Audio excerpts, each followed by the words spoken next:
Buenas tardes. I am so happy to be with you and to be able to talk about this project that Andrea has created. Ha creado And y she has done such a good job of que no ha hecho explaining un it, buen trabajo illustrating de explicar y that ilustrar I'm que just yo kind solo of the person soy la that will persona be que pointing to some estará highlights apuntando of a algunos report that we have put together puntos de to un informe que hemos reunido tell you about our para first decirle a step ellos in del this primer project. paso en este proyecto. Y And then I'm going to try to voy a talk tratar de about hablar what con forgiveness lo que is, the way el that perdón I es, understand de it la based manera on our como yo lo scientific entiendo, studies, según nuestros and estudios also científicos, how forgiveness y might cómo el figure into perdón this. se incorpora en todo esto. Para mí es como mi meta para esta charla. Yo solamente espero que tenga como un décimo de la energía que tiene Andrea. Si yo pudiera tener un 10% de esa energía, me estoy seguro que me va a salir bien. Entonces, han escuchado algo de esto, de Andrea ya, y sabemos que Colombia ha tenido muchos factores generadores de estrés en 60 años, con guerra civil, con desastres naturales, y durante las últimas 2 décadas ha habido una ciencia de psicología positiva que ha surgido, y la ciencia de la psicología positiva trata de utilizar las herramientas de la psicología para medir cómo la gente vive sus vidas y hacerlo de tal manera que pueda reportarle a la gente que toma decisiones cuáles son los datos que respaldan sus decisiones de política pública, que están basados en ciencia y Dios mediante, así tener más progreso en un lapso más breve de lo que hemos hecho en el pasado. Entonces, este proyecto se concentra en ¿qué? 3 objetivos. Si pudiera darles un hervir a todo y destilarlo, daría 3 puntos. El daño que se ha generado con estos traumas, cuánto trauma se ha hecho, cómo se repara el daño generado. El segundo factor es acerca de cómo la gente percibe por qué el conflicto o lo que sucedió acaeció, cómo acaeció, que son distintos motivos que si uno puede llegar a una manera de reunir las distintas percepciones mediante el uso de la razón. Y el tercer punto, que sería el punto que destilaríamos de todo esto, es cómo se puede adquirir conocimiento y cómo podemos preparar a los jóvenes en Colombia para que mejor entiendan y lean al mundo en las próximas 2 décadas. Entonces ahí hay un componente que está orientado hacia la educación positiva, en la cual ayudamos a los jóvenes a establecer una paz justa y preservar una paz justa. No cualquier tipo de paz, sino una paz basada en justicia, una paz justa. En este informe que nosotros vemos aquí, quizás ustedes tengan una copia ahí, es sencillamente el primer paso que nosotros esperamos sean muchos pasos, y que el público se emocione y que el gobierno se emocione y estén dispuestos a tomar ese abordaje, a prestarle servicio al pueblo colombiano, un abordaje que está basado en una ciencia debidamente informada. Así que hemos tenido una serie de maravillosos aliados en esta investigación, y escuchando a todos los socios, yo solamente quiero mencionarles a todos que quiero llamar la atención en especial y el aprecio que le tenemos para la gente que ha llenado múltiples cuestionarios, casi que ya se desvanece la conciencia de tanto llenar formularios, y han invertido un numeroso tiempo y realmente le han brindado mucho a la ciencia y a nosotros al compartir sus experiencias, y queremos expresar nuestro aprecio tan especial por ese esfuerzo y para todos los socios que están involucrados en esta investigación con Andrea. Entonces, estamos interesados en capturar y estudiar la percepción de la gente sobre la paz y sobre el impacto de los desastres naturales. Sabemos que esto es un tema delicado.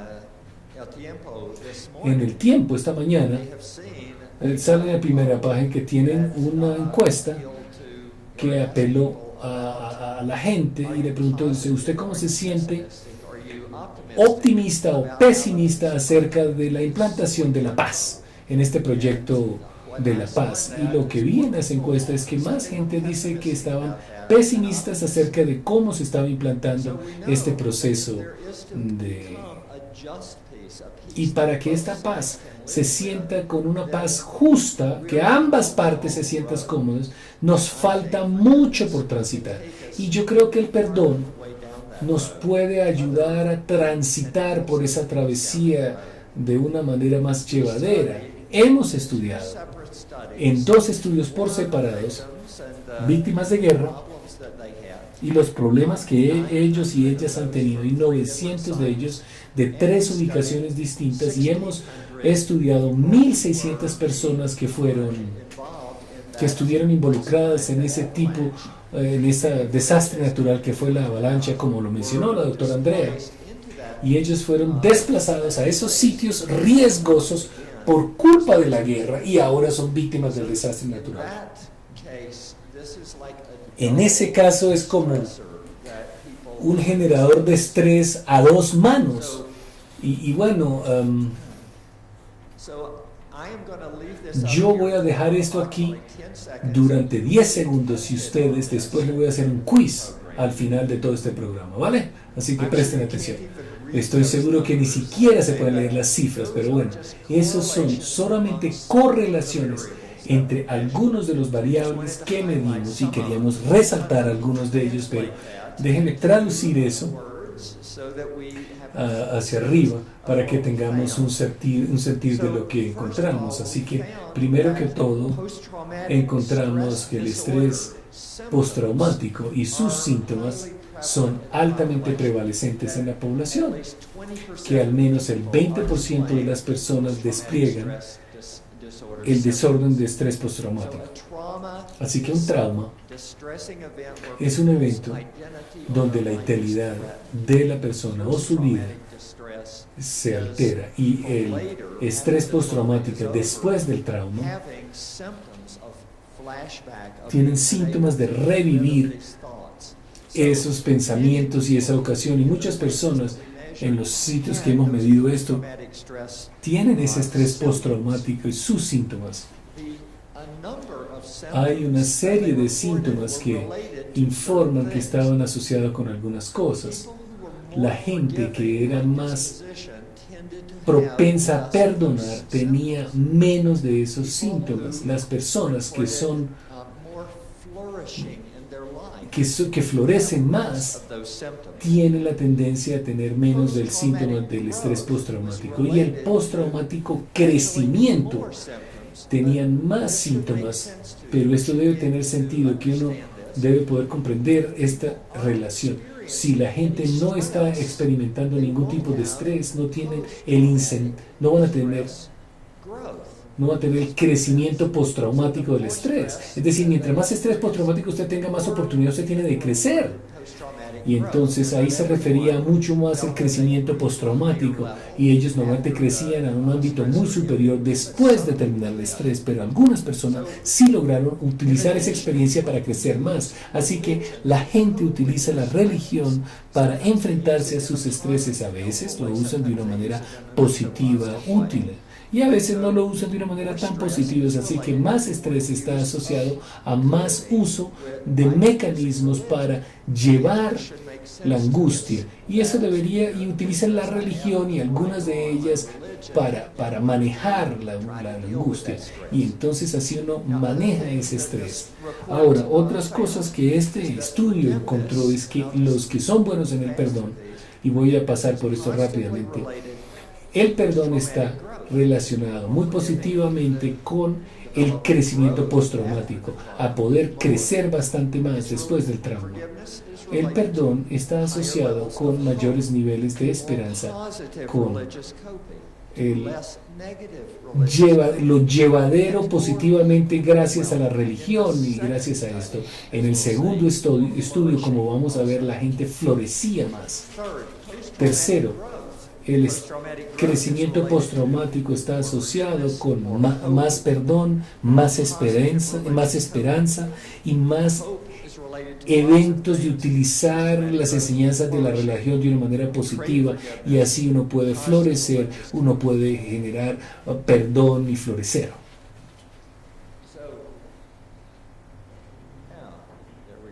Y ahí tenemos una diapositiva que yo no sé español, entonces eso es lo que yo acabo de decir. Bueno, ahora, aquí está el segundo examen que les voy a hacer del primer quiz. Le voy a dar el segundo quiz que tiene que ver con estos datos, que es el estudio 2. Y el estudio 2, obviamente, es que el 70-80% de las personas habían reportado que habían sido víctimas de la guerra. Y luego vino esta avalancha. Y no es sorprendente que los resultados son enormemente similares, porque hay un traslapo entre la experiencia de la guerra, casi que en el 70-80%. Aquí uno muy fácilmente puede correlacionar esto para decir que hay un par de diferencias. Y las diferencias que hay es que hubo un poquitico más de perdón en las muestras de la guerra que en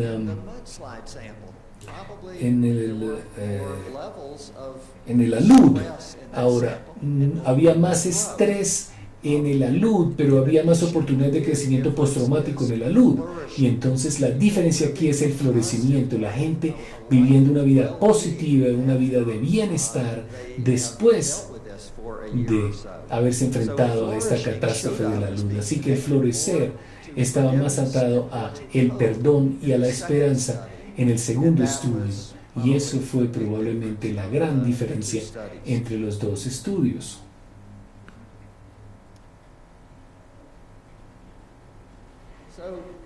Entonces, lo que a mí me gustaría darle es darle un sentir por lo que es el perdón como yo lo entiendo y cómo esto se incorpora en todo esto. Entonces les voy a dar 3 viñetas en el transcurso de esta charla. La primera tiene que ver con la manera como nosotros en Estados Unidos nos hemos enfrentado a nuestra guerra civil.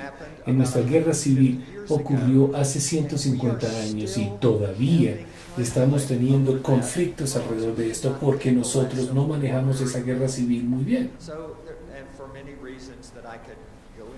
Y por muchos motivos que yo puedo mencionarle, que había problemas en cada lado de estos. Y hay mucha gente que se rehúsa a aceptar la victoria y la pérdida. Y uno de lo que ocurrió en 1950, la Corte Suprema de los Estados Unidos pasó una ley que decía que todas las escuelas que anteriormente eran todas de blancos tenían que integrarlos con razas mezcladas, con una población de distintas razas. En el sur, en Nueva Orleans, hubo una mujer joven de 6 años de edad que estaba ingresando al colegio. Su nombre es Ruby Bridges. Ruby fue como la primera niña negra que iba a ir a una escuela de blancos. Y hubo una oposición enorme. Esto fue 100 años después de la guerra civil en los Estados Unidos, y aún así había una enorme oposición.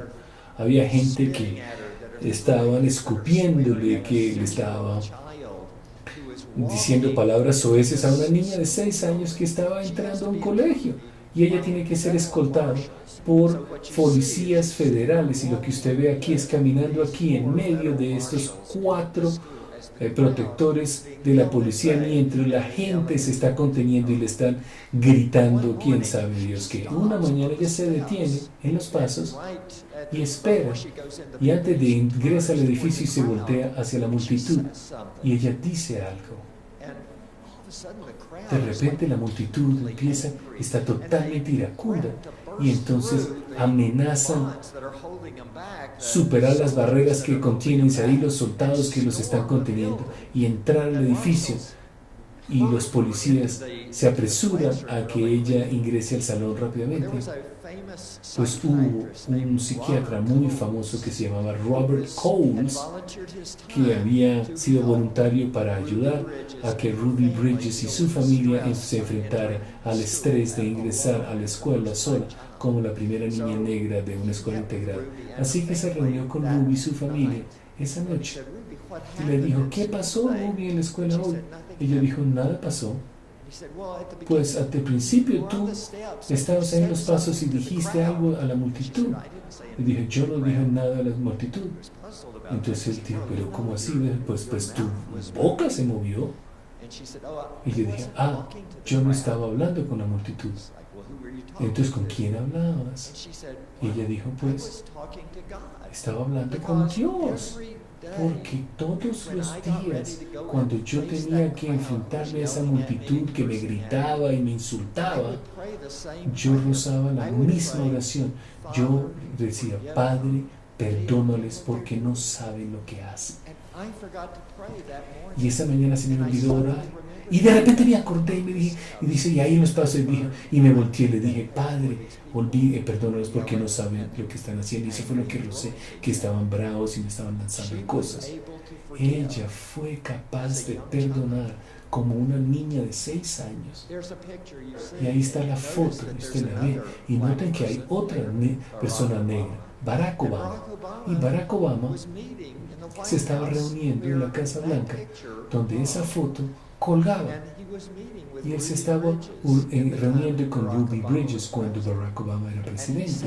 Y él le dijo a ella: sin ti y gente como tú, no hubiera un presidente negro hoy. Ruby Bridges, de 6 años, había cambiado el mundo por su actuación tan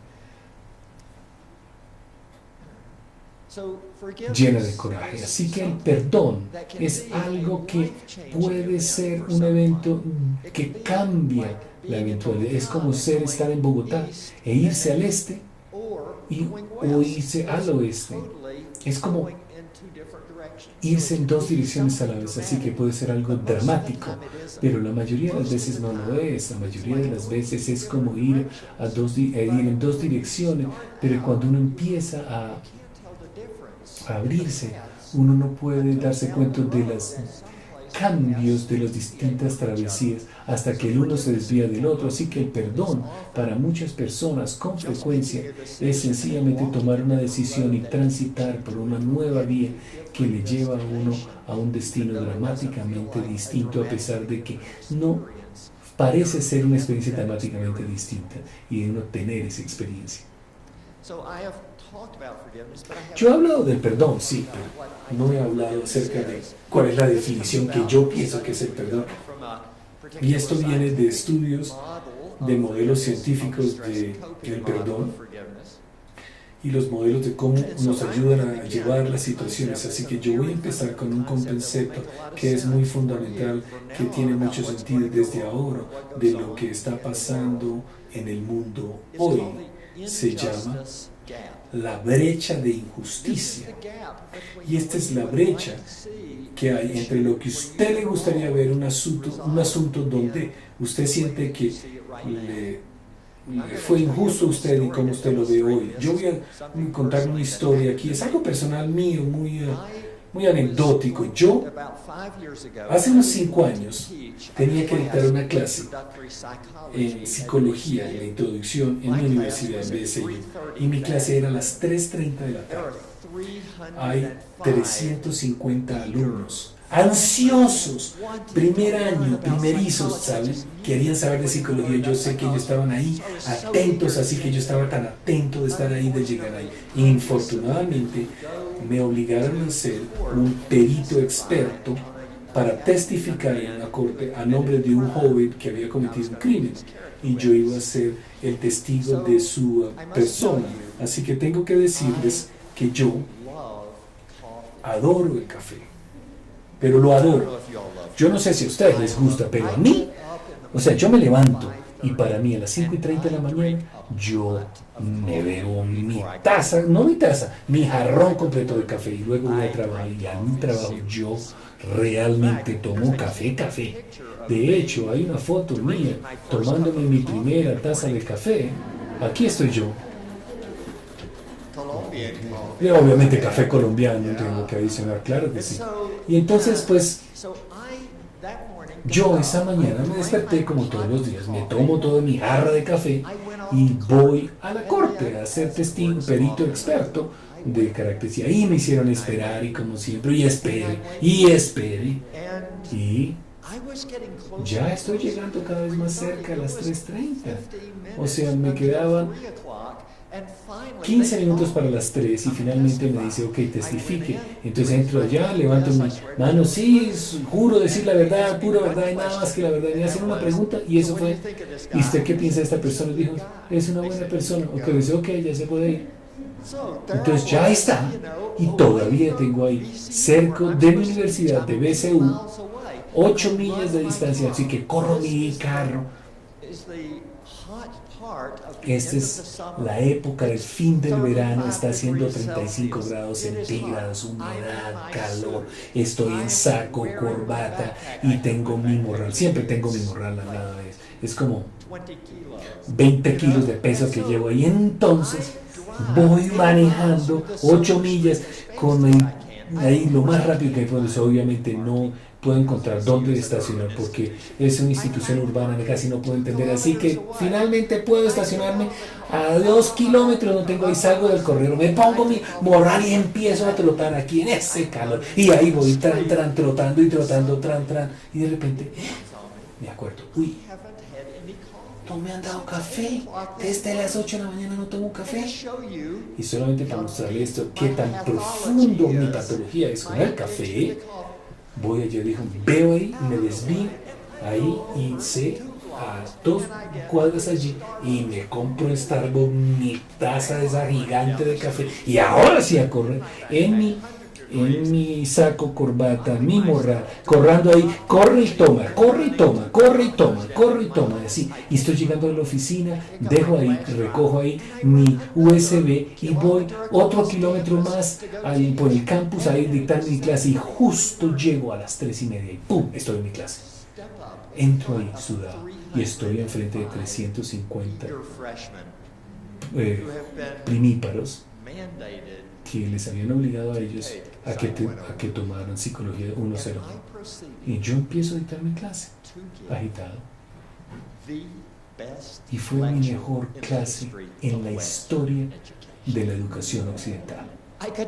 Yo me di cuenta de ahí porque fue una buena charla, porque normalmente en mis clases, cuando de eso, a los primíparos, todos están allá mirando, perdidos y los miran y todo el mundo está inclinado con sus teléfonos y están rezando. Yo creo que están rezando, o bueno, están mirando ahí estadísticas en su cuenta de Facebook, pero están haciendo alguna ciencia. Yo sé que están estudiando ciencia, pero no ese día. Ese día me están mirando y escuchan palabra por palabra y cada palabra que yo tengo la capturo, y si uno tiene atención y el que se desvía le dan un codo para que mire al profesor y así sucesivamente. Entonces yo me siento de eso y digo, oiga, ¿cómo me está saliendo todo bien? Entonces empiezo a hacer esto y fijo esto y hago lo otro y estoy saltando y estas cosas y tengo toda esta historia tan dramática y es mi mejor conferencia en toda la educación occidental y termino justo a tiempo. Y apenas que termino con esta historia tan dramática, 100 personas se ponen de pie y se acercan a mí y yo estoy teniendo fantasías, o sea, estoy así. Yo estoy pensando, pues, me van a recoger aquí y salir por la puerta grande en todas las actividades ahí y vaya a hacer un bronce de mí.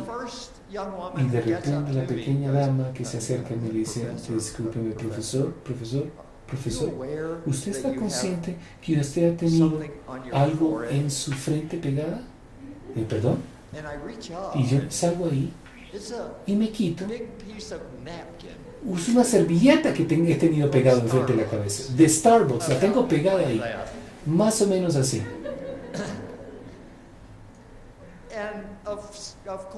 Obviamente, apenas la toco, pues obviamente empieza a flotar. Y todos los cienes flotan.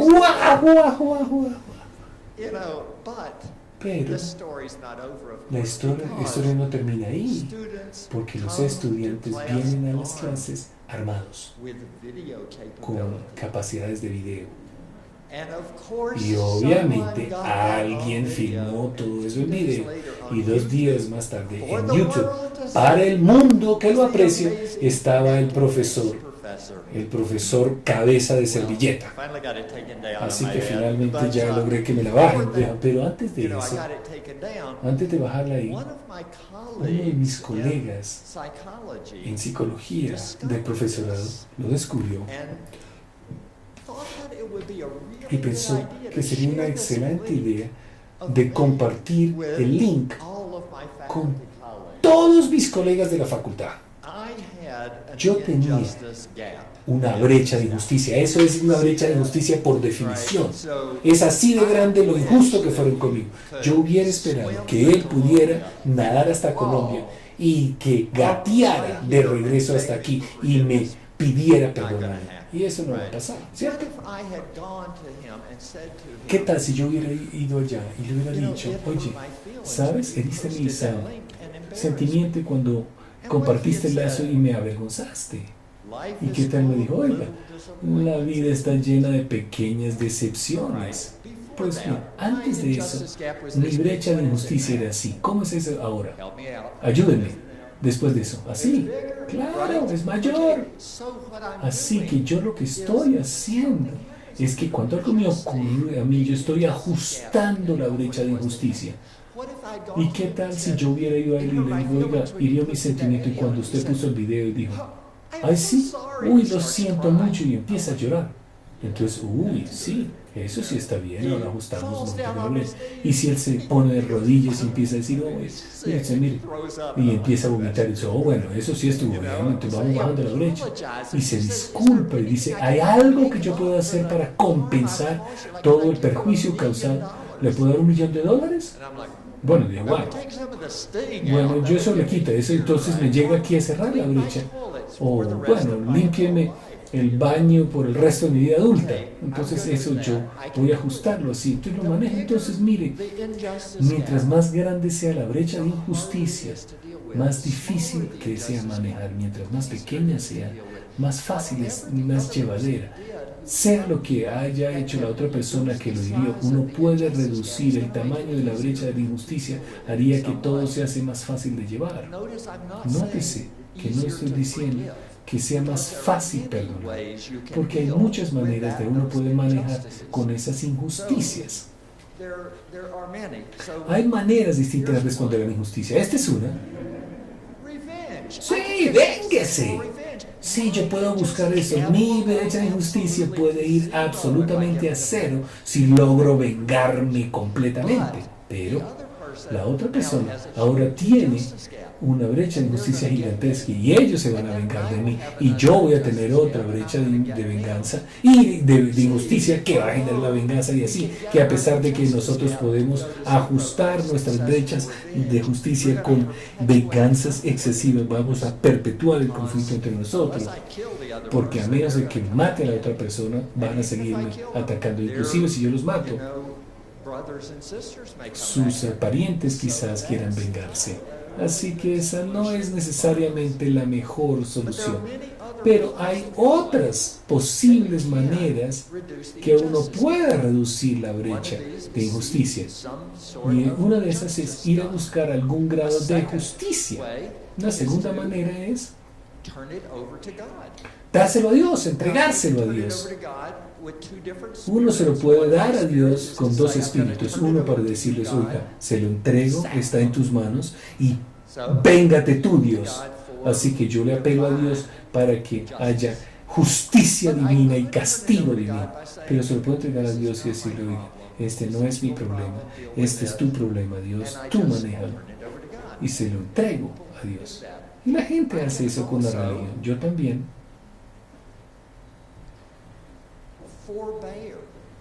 Puedo tolerar, sobrellevar, aguantar. Me voy a abstener, no voy a responder. No respondo por el bien del grupo y por el bien de ti.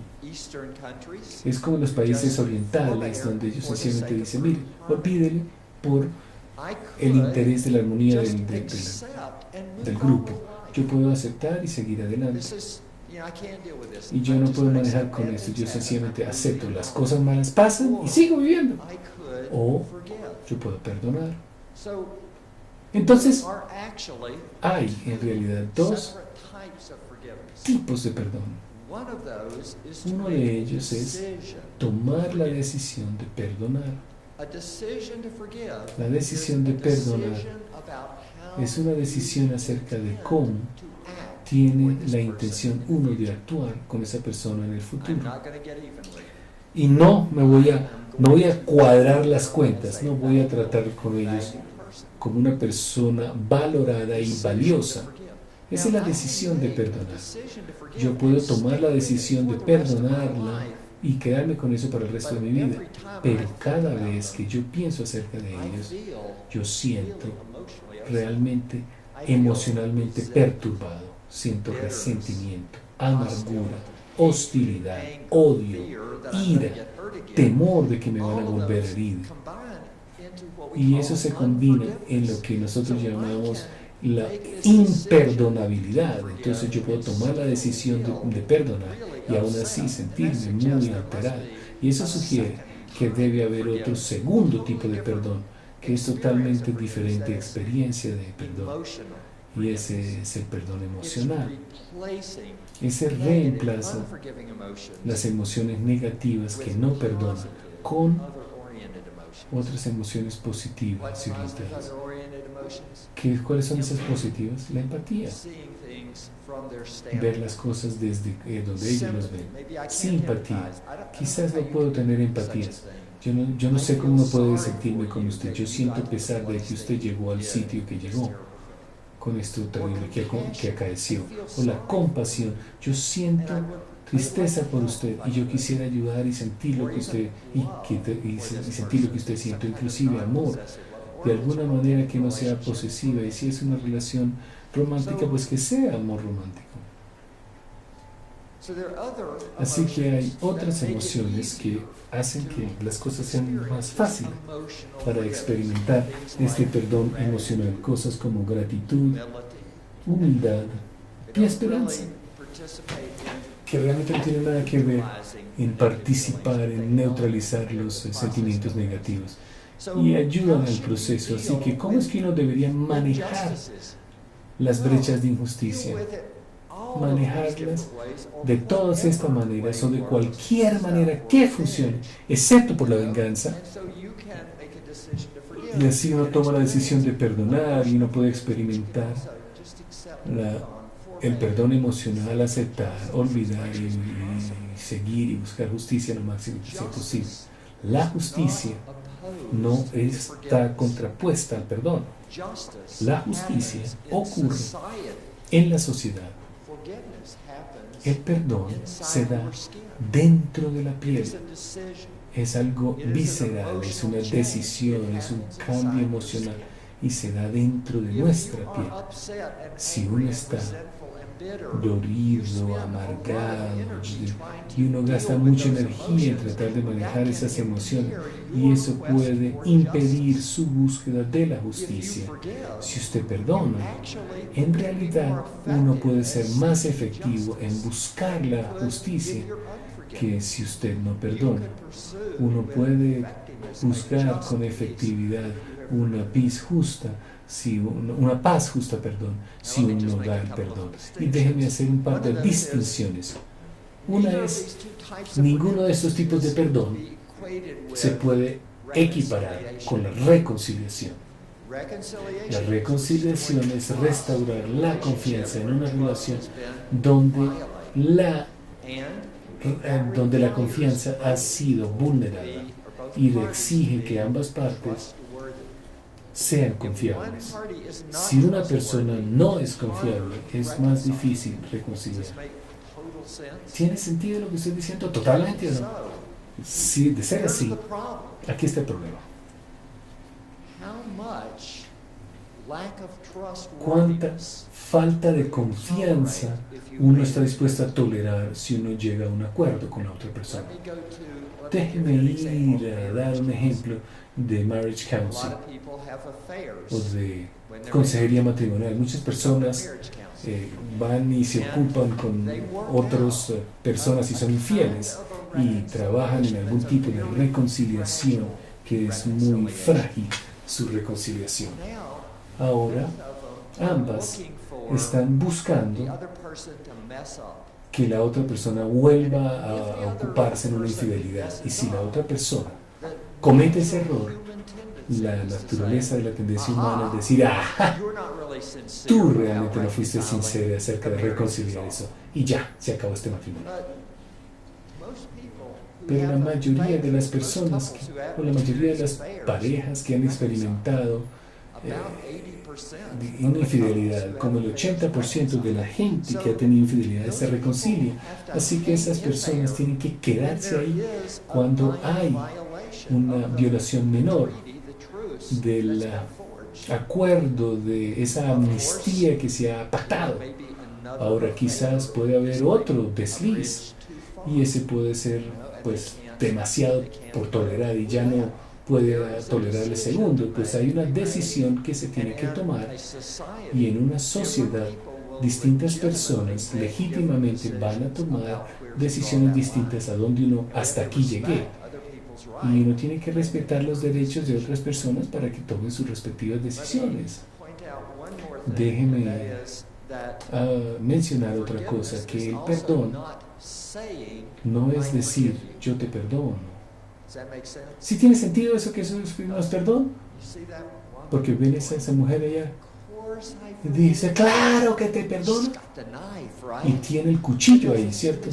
Así que apenas él se da la espalda, ella lo va a apuñalear otra parte ahí con ese cuchillo que tiene en la mano derecha. Pero ella lo que está diciendo no está dentro de su piel. Su comportamiento es distinto y está controlando distintas cosas y que su experiencia del perdón. Ahora el trauma es... Yo defino trauma, y lo definí anteriormente, y es esa manera donde uno siente que su identidad o su vida ha sido amenazada. Y luego, si tiene el desorden postraumático, tienen síntomas después de eso, pero cuando uno está viviendo los traumas, ahí no es el momento de perdonar.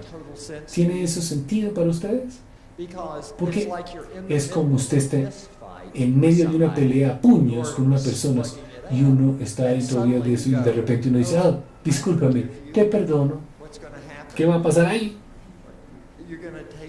Uno va a recibir ¡pum! Uno todo en la nariz, ¿cierto? En medio del trauma no es el momento de perdonar. Después del trauma, la gente recupera algún sentido de seguridad, alguna manera de que tengo poco control sobre mi vida y empiezan a ver que las otras personas están actuando de una manera que se puede confiar en ellos y se empieza a formar, digamos, una tregua manejable o incipiente y entonces hay una oportunidad de crecimiento. Y entonces, esto ya lo dije.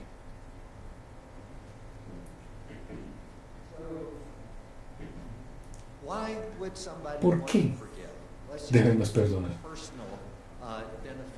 Miremos algunos beneficios personales. Hay más de 1000 estudios en ese libro que es Perdón y Salud, que respaldan la idea que perdonar es bueno para su salud, para la salud física, para que uno sea saludable.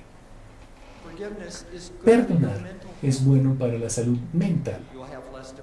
Uno va a tener menos depresión, menos ansiedad, menos furia.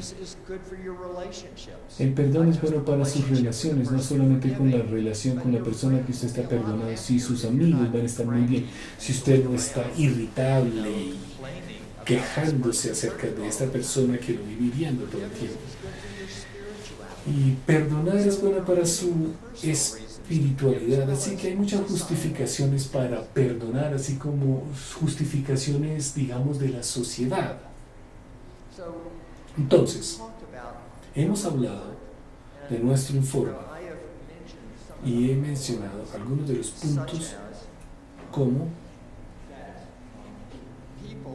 la gente en Colombia con frecuencia dice: a mí me gustaría perdonar a la contraparte, pero también dicen: pero solamente después de que se haga justicia,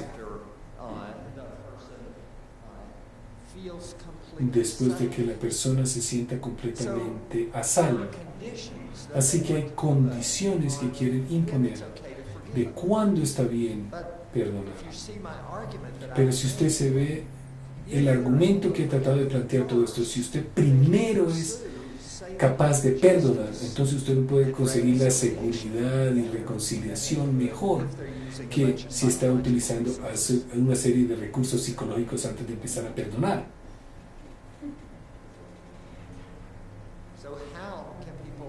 Entonces, ¿cómo aprender a perdonar rápida y efectivamente? Pues, déjeme contarle una historia personal de este caballero. Lo conocí una vez. Esta es una persona que estaban entrevistando, se llama Chris Carrier. Cuando él tenía 10 años de edad, fue raptado. Una persona condujo y le dijo: tu padre me dijo que te recogiera y llevarte a una fiesta que tu papá va a dar. Así que el Chris se subió al camión con ese hombre y ese hombre lo llevó a Chris a un pantano, y cuando lo llevó allá empezó a apuñalearlo con un picahielos en el pecho, estómago, múltiples veces. Chris dijo que estaba acostado con la espalda de ese y lo estaban apuñaleando, y dijo: pero ¿por qué lo haces así? Entonces, yo lo siento, no debería estar haciendo esto. Se paró y dijo: déjame llevarte a casa, y llevó a Chris al camión, y cuando Chris trató de subir para subir al camión, el hombre sacó un revólver y se lo puso en la sien y disparó, y la bala salió en el lado de su cabeza y fuera de su ojo, y por eso usted puede apreciar que ha perdido la vista en un ojo, y sobrevivió. 3 días más tarde se despertó en el pantano y dijo: me dolía la cabeza, estaba perdido, y me decía caminando de eso, llegué a una vía, alguien me paró y me llevó al hospital. 20 años más tarde, Chris Carrier está trabajando en una tienda y un oficial de policía entra y dice: ¿sabes, Chris? Hemos sabido quién hizo todo esto, pero nunca podemos evidencia para procesarlo. Él está a punto de morir y él no merece irse a este mundo sin ser enfrentado. Llevó a Chris a este tráiler donde vivía esa persona, ciertamente apenas de Chris llegó de eso y lo ve y dice: sí, ese es el hombre que me apuñaló y ese es el que me dio un balazo. Y le dice a la persona claramente iba a morir 2 semanas después, y le dijo al hombre: ¿sabes qué? ¿Quién te cuida? Dijo: nadie me cuida. Y Chris le dijo: yo te perdono por lo que hiciste y yo te cuidaré durante tus últimas 2 semanas de vida. Y lo cuida durante las últimas 2 semanas. Nunca se hizo justicia, pero Chris pudo estar más allá de la brecha de injusticia y perdonarlos a pesar de que es una brecha gigantesca. Déjenme contarles acerca de una intervención que hicimos en 30 estudios aleatorios controlados, que es el alcanzar el perdón. Y dice que uno tiene que acordarse del dolor para poderlo perdonar, y ayuda a experimentar esas emociones como la empatía, o simpatía, o compasión, o amor. Y luego nos animamos a las personas para que dé un gesto altruista de regalo, y la persona no merece ser perdonada, y por eso le dan un regalo altruista a esa persona, y luego, una vez que han experimentado ese perdón emocional, se compromete con el perdón que han experimentado, y lo hacen así de tal suerte que puedan quedarse con ese perdón cuando están en dudas. He experimentado cosas difíciles de perdonar también. En 1996, mi mamá fue asesinada una Nochebuena, en un año nuevo. Una persona vio una casa oscura porque ella se acostó temprano y no condujo, así que no tenía carro en la vía, y ve esta casa oscura y cree que la gente se han ido de día año y año nuevo en una fiesta, y él piensa, voy a entrar aquí y voy a robarme de todo. Rompe una ventana, y cuando lo hace despierta a mi mamá, y ella dice y lo enfrenta, y en vez de un crimen perfecto se da cuenta que ella lo está mirando en la cara, así que probablemente va a ir a la cárcel. Está iracundo porque le dañó su crimen perfecto, así que tiene una barra y le pega en la cabeza, y le pega, y le pega en la cabeza, y le pega en la cabeza otra vez, y la tercera quizá fue la que la mató. Está tan iracundo que su crimen perfecto se le dañó, que la viola con una botella de vino, y es tan culpable que ya no se ve en el espejo, y corre en todas las habitaciones, inclusive las que no buscan, y rompa los espajes porque no puede ver su reflejo en el espejo. A medida que yo me puse a pensar sobre todo esto, me acuerdo hasta temprano esa noche cuando yo estaba en uno de esos cuartos atrás con mi hermano y mi hermana, y estábamos hablando acerca del asesinato, y a medida que hablamos del asesinato cada vez me volvía más y más furioso, me volví tan iracundo que vi un bate de béisbol contra la pared y dije, yo quisiera que quien lo haya hecho pudiera coger ese bate y pegarle a él en la cabeza hasta que él muriera. Y esa noche, a medida que yo pensaba a través de todo esto, de cómo sería eso, de la persona que hizo, cómo sería para la perspectiva de este joven, de repente me di cuenta que mi corazón era más oscuro que el de ese ladrón asesino. Él era un joven con bajo control de impulso. Él cree que va a hacer un crimen perfecto, lo enfrentan, de repente él reacciona en el momento y golpea a esta dama mayor. Y yo, por otra parte, era un profesor universitario maduro, un investigador que estudiaba el perdón, una persona que escribe libros sobre el perdón, y aún así yo estaba dispuesto para mirar el bate y decir, si yo pudiera coger ese bate y darle a ese en la cabeza hasta que se muriera. Hasta que ahí me di cuenta que mi corazón era más oscuro que el de él, y ahí me di cuenta que me podían perdonar por eso. Y yo dije, si yo puedo dar el perdón por ese corazón tan oscuro, ¿quién soy yo para tener eso con esta persona? Y fui capaz de perdonarlo. Él nunca fue procesado por la justicia, nunca lo pescaron. ¿Qué tal si lo hubieran procesado? ¿Eso me hubiera importado con el resultado del sistema de justicia que yo lo haya perdonado? No, para nada, porque la justicia es de sociedades y el perdón es interno. Si a él lo hubieran arrestado, hubiera entrado con el sistema judicial, yo lo hubiera perdonado o no. El perdón es algo diferente, en otro plano, que la justicia. Pues hemos estudiado las intervenciones de dar perdón y hemos mirado más de 30 estudios, 65 estudios sobre la intervención en el perdón, y hemos encontrado 4 cosas. Uno, el modelo REACH para alcanzar el perdón y The Bubble Rights son los que más se utilizan. Segundo, y yo hubiera no querido haberles comentado eso, que todos los tratamientos son igualmente efectivos. Yo quisiera decirles que el REACH, el modelo REACH es el más efectivo y que es el mejor. Pero por lo que todos son igualmente efectivos, no hay motivos por el cual no utilizar el de REACH. Si algún día están tratando de planear, perdón, bueno, disculpen por hacerle propaganda al mío, pero bueno. El perdón también es acerca de tiempo, del tiempo invertido en dar perdón por hora. Cada intervención tiene el mismo efecto, así que la parte importante es invertir tiempo tratando de dar perdón.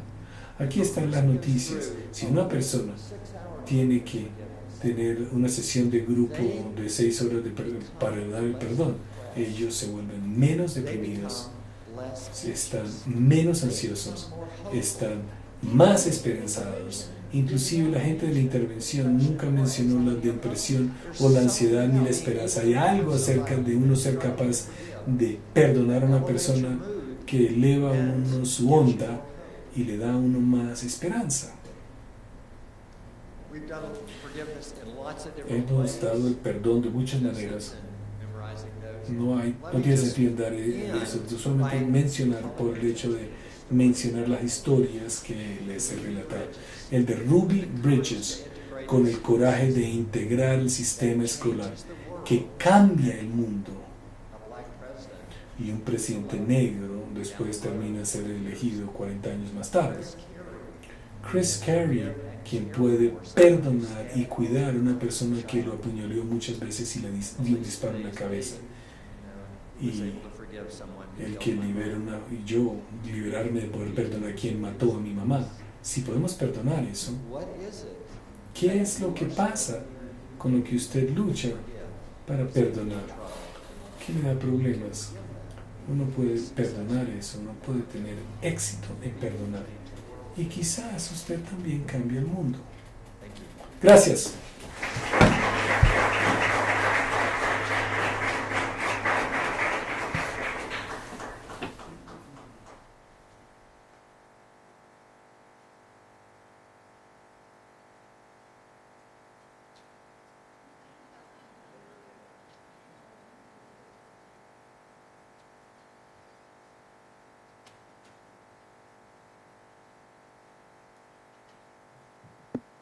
Bueno,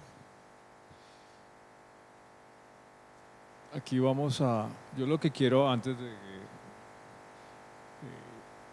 comencemos a hablar un poco es, aprovechando que está el profesor, si tienen algunas preguntas, aclaraciones, interrogantes, creo que lo más oportuno es, a la luz de preguntas, discutirnos entre nosotros temas, o sea, porque parte del panel que teníamos planeado era que también estuvieran gentes del gobierno acá para mirar qué posibilidades tiene el tema de la construcción y tratamientos de víctimas hacia adelante con la psicología positiva. Pero me parece más interesante, si a ustedes les parece, que escuchemos preguntas del público y ustedes mismos nos dan la pauta para poder comentar las cosas. ¿Les parece? Entonces yo les voy a dar la palabra a ustedes para que hagan preguntas con base a lo que escucharon, a lo que vieron de la presentación de Andrea, y vamos haciendo una conversación que creo que es mucho más fructífera para todos. ¿Preguntas que quieran hacer? Tal vez algo que quería complementar es que en la mesa principal nos acompaña el doctor Stefano Vinascia, que voy a hacer una breve relación de su currículum. Es investigador emérito de Colciencias 2016, obtuvo el Premio Colombiano de Psicología en 1998. En sus casi 40 años de experiencia como psicólogo se ha dedicado al campo de la psicología clínica y de la salud.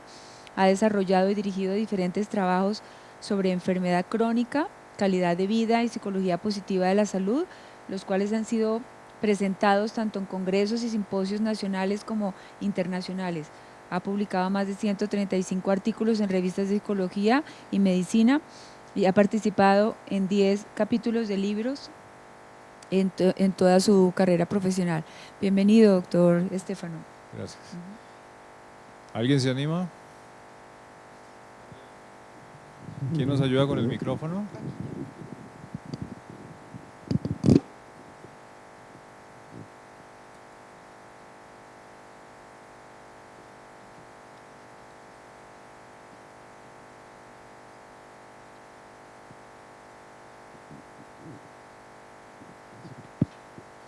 Buenas noches.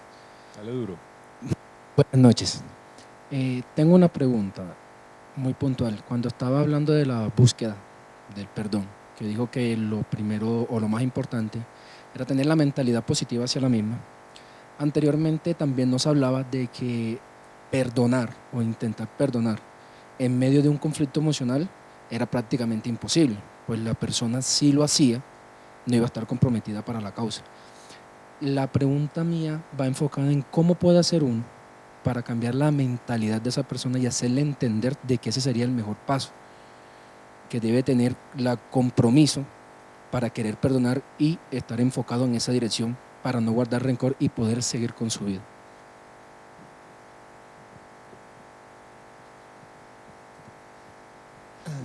So there is a peace worker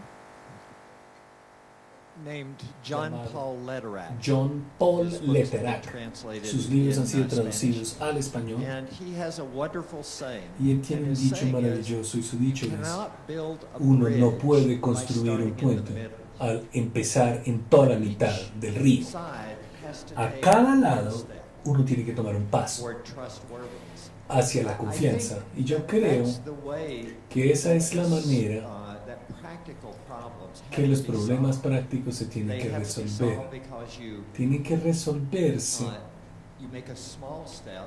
Uno hace un pequeño paso y quizás la contraparte hace un pequeño paso. Y entonces uno empieza a ver que si cada cual va a ser suficientemente confiable para poner el otro ladrillo. Es como ser papás.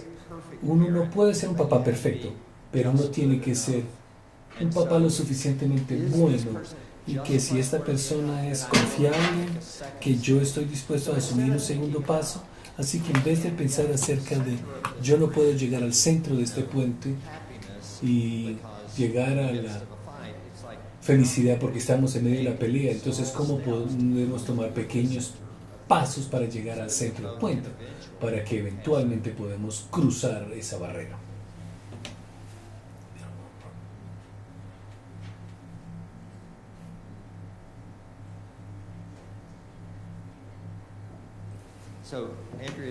Andrea también me dice que fue una mejor, pero fue una excelente respuesta, pero fue una gran pregunta, pero fue la respuesta equivocada. Bueno, estoy entendiendo es que la pregunta es como si alguien no quiere perdonar, que si no puede hacer que perdonen.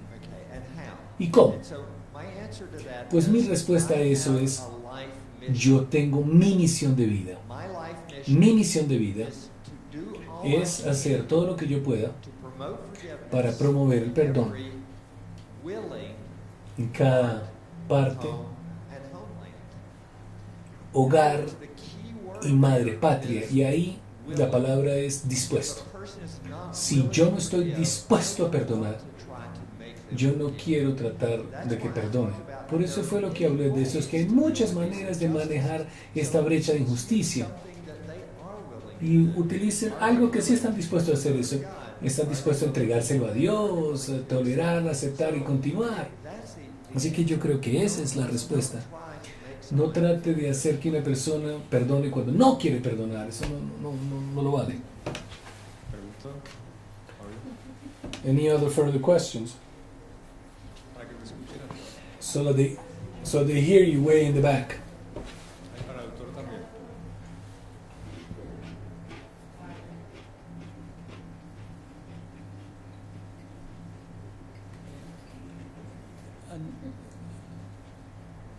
Oscar, Andrea,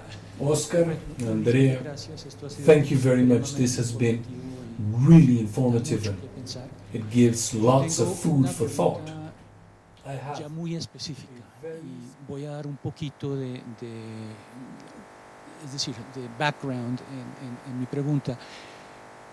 Mucho de lo que yo he visto trabajando en temas de salud mental con víctimas es que cuando nos llegan y hacemos las evaluaciones, el 90%, y nos llegan los casos más severos en realidad, tienen trastornos, comorbilidad de trastornos. No solo tienen estrés postraumático, tienen trastornos de ansiedad, es decir, tienen depresión, y es un cuadro muy común. En el mundo de intervenciones en población de posconflicto hay temas que dominan, que es lo que nosotros llamamos tratamientos de elementos comunes, CETA, Common Elements Treatment Approach.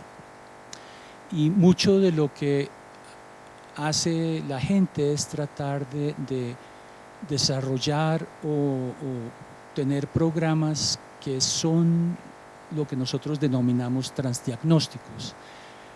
Mi pregunta es, y porque Everett mencionaste que trataste el tema de perdón, pero la depresión se bajó, es que qué tanta posibilidad y qué tanto le ves a REACH o a otras intervenciones que hay en temas de perdón y reconciliación de poder ser integrados y que sirvan como una intervención transdiagnóstica, porque el problema nuestro es compuesto, no es solo monotemático, unidimensional como lo denomino yo.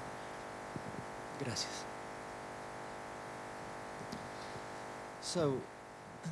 Bueno, I will speak to you as voy a someone hablarle a usted como una persona que has worked with ha trabajado David con Barlow and David Barlow y understands entiende cognitive behavioral therapy. la terapia cognitiva comportamental y el tamaño de cómo esa terapia de comportamiento tiene impacto.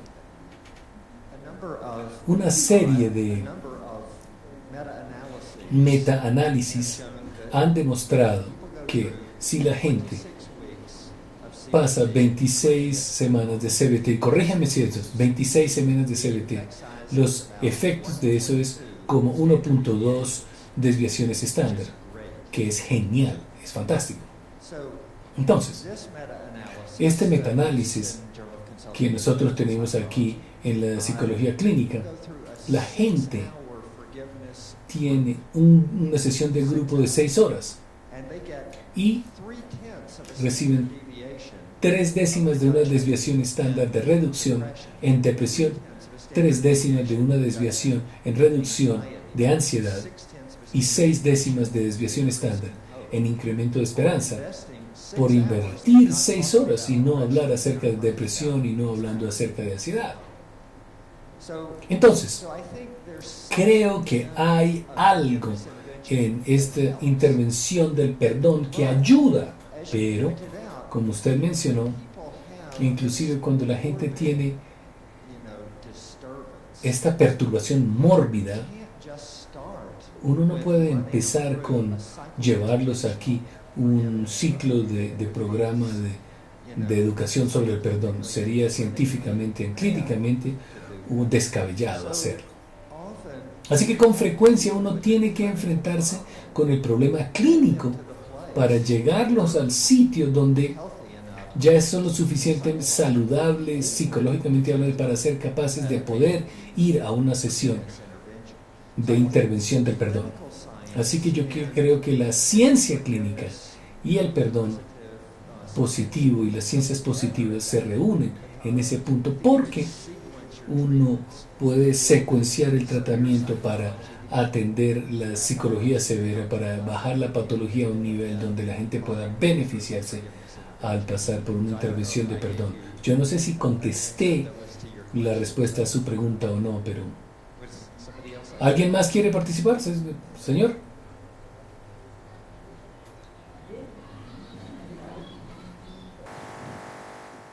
¿Alguna pregunta adicional? Por ahí hay.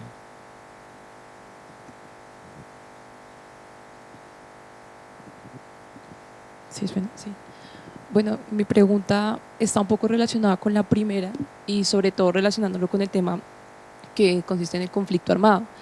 Y lo digo pues por un conocimiento que tengo y es cómo trabajar o qué es lo primero que se tiene que hacer en una persona que no tiene ninguno de los criterios que se habían explicado anteriormente como empatía o inclusive creer en Dios, porque todo el tiempo su entorno fue de conflicto. O sea que para ese tipo de personas no tiene ningún tipo de esperanza. Entonces, ¿qué es lo primero que se tiene que hacer con esas personas?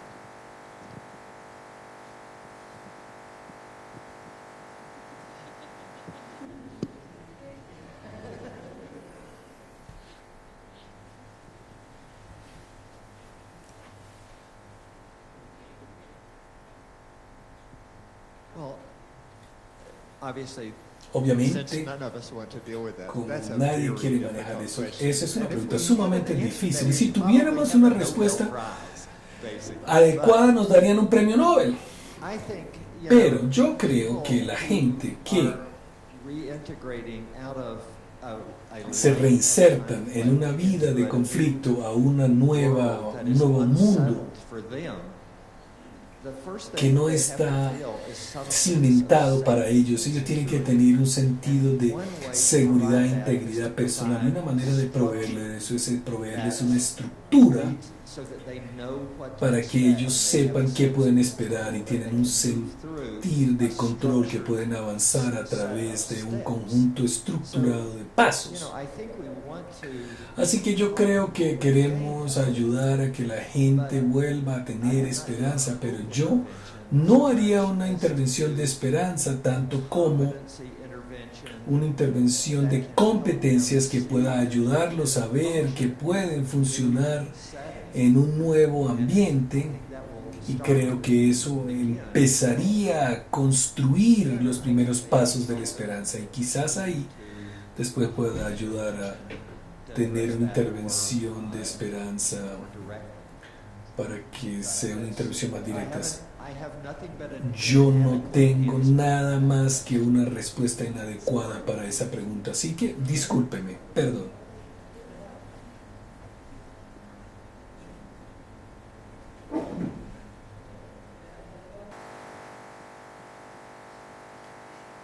Doctor, la pregunta es, ¿qué tanto impacto tiene el perdón en las personas vulnerables víctimas de conflicto armado en Colombia, en zonas donde no llega el gobierno? ¿Cuál es la ayuda moral y psicológica para que puedan superar el trauma que ha ocasionado? ¿Otra vez? ¿Qué tanto impacto tiene el perdón en las personas vulnerables víctimas de conflicto armado en zonas donde no llega el gobierno? ¿Cuál es la ayuda moral y psicológica para que puedan superar el trauma que ha ocasionado el desplazamiento o ser víctima de conflicto armado? La pregunta es, ¿cuál es lo que está haciendo el gobierno actualmente para llegarle? No. Donde no ha podido llegar el gobierno, donde aquella gente vulnerable de estrato cero, donde realmente no llega el gobierno, donde fue víctima conflicto, o zona donde no se ha podido desplazar ni siquiera a la ciudad, o muchos son los que pues avanzan hacia la ciudad a buscar un mejor mañana, ¿no? Pero hablo de aquellas personas que se quedaron en su territorio siendo víctimas de conflicto armado. ¿Qué hace el gobierno para superar ese trauma? ¿Cómo me hubiera gustado que el ministro de Salud y la directora de la unidad de víctimas que estaban confirmados en este panel pudiera contestarle? Mi respuesta va a ser más crítica. Okay. El estudio que hicimos muestra que la mayoría de nuestros participantes ganan menos de un salario mínimo. Sí, obvio. Entonces, cuando me fui a Mocoa, era el 9 de abril, no había agua, no había luz, realmente unas condiciones muy nefastas. Y allá pude constatar tristemente que los desastres en Colombia les pasan a los más pobres. Entonces, claramente no están llegando los programas de atención psicológica a las personas que le deberían estar llegando, los que más los necesitan, que son los más vulnerables en el país. Entonces, lo que nosotros queremos con el programa Ciencia para la Paz justamente es eso, poder encontrar cooperación ya sea con el gobierno, con organizaciones internacionales, porque la meta realmente es poderle llevar ese programa a la gente que más lo necesita, que como usted bien señala están en regiones donde no llega absolutamente nada y que son los más pobres del país. Otra cosa, es decir, yo no estuve con Andrea en Mocoa, pero sí me contaron cómo fue todo el procedimiento, todo el proceso, que fue muy complejo. El equipo arriesgó también la vida porque había miedo de la presencia de otras avalanchas.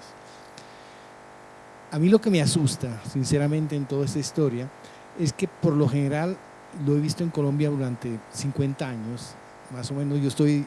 Empecé a estudiar psicología desde los años 70 y tengo ya unos 48 años de ser psicólogo, que cuando se apaga la televisión, se apagan las cámaras, la vida sigue. Y después, al año que hay un aniversario, a los 2 años, a los 5 años, las cámaras de televisión, los periodistas, los medios de comunicación van otra vez en el sitio y por lo general no hay grandes cambios, o sea, necesitan muchos años para tener grandes cambios. A mí lo que me preocupa, obviamente es importante que le hagan una casa, es obviamente importante que reconstruyan su medio para que él se pueda desarrollar como persona, pero evidentemente lo más seguro que hubo cuando hubo la avalancha de Mocoa o con todos los desplazados de las diferentes guerras que ha habido en Colombia en los últimos 50, 70 años, es que hubo algún trabajo psicológico de contención en el momento que estaba sucediendo el hecho, pero evidentemente no hubo procesos de intervención sistemáticos por una enorme cantidad de factores, falta de preparación de las personas, digamos, y 1000 cosas más. Y eso seguramente llevó, como lo plantea, se lo plantea en el libro que ustedes tienen a disposición,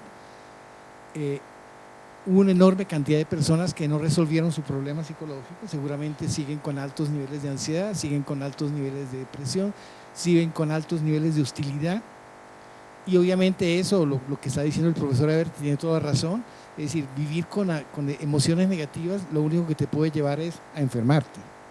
Es decir, hoy en día hay una enorme cantidad de estudios que demuestran que tener esperanza, tener optimismo, tener resiliencia, ser felices, tener bienestar psicológico positivo, son todos elementos que tienen que ver con la salud.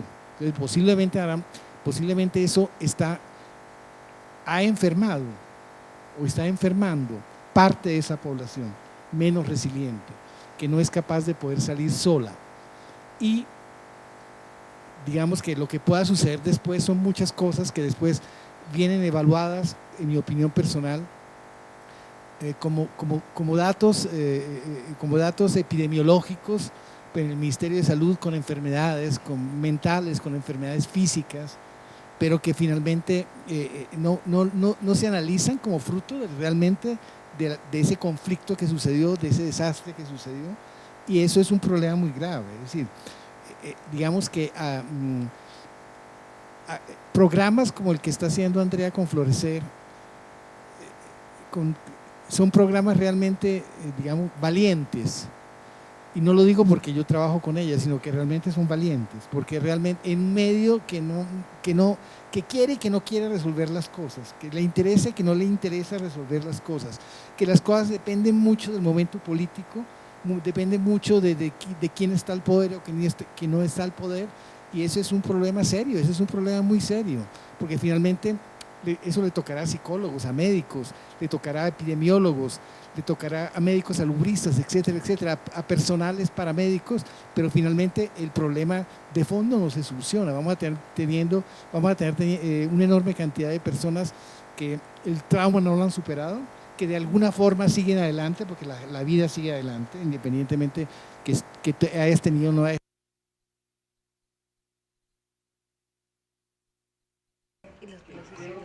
En Colombia lo tenemos de muy atrás, es decir, fácilmente para personas que aquí la mayor parte de las personas son jóvenes, pero que son un poquito menos jóvenes, nos vamos a, yo me recuerdo de Armero, realmente, un desastre colosal, Yo me acuerdo del Palacio de Justicia, más de 100 muertos, un desastre colosal. Yo me acuerdo de todas las bombas que hubo en los años 80 y 90, que vivimos todos.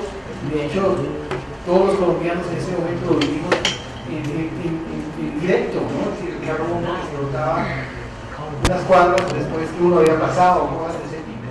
Es decir, yo pienso que quedó mucha gente con muchos problemas mentales, físicos, y no se han resuelto.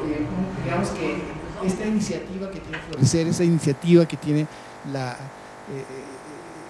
de psicología positiva que está liderando Andrea, tiene el objetivo de impedir, o por lo menos tratar, o de poner su granito de arena para que eso que pasó no se vuelva a suceder, y que pueda haber de alguna forma un interés de parte de alguna institución que tenga los medios adecuados, que tampoco se necesitan miles de millones de dólares, se necesita un poquito de plata para poder hacer algunos cambios y tener colombianos con mejor salud física y mental. Muchas gracias. Okay. Surge otra pregunta. ¿Puedo pasar? Dame un segundito, yo complemento la reflexión. Gracias, doctor. Y ya te doy la palabra. Nosotros como centro de investigación, una de las grandes componentes que desarrollamos en el CIDER es hacer política pública. Nos interesa hacer política pública, y una de las cosas que nos llamó muchísimo la atención de lo que está haciendo Andrea y su equipo nacional e internacional es cómo encontramos soluciones efectivas a los problemas. Y una de las cosas que estamos haciendo con la Facultad de Economía y con la Facultad de Escuela de Gobierno es medir el impacto de no hacer nada. Porque muchas veces nos quedamos con el cuento de, como dice nuestro colega, eso por allá queda.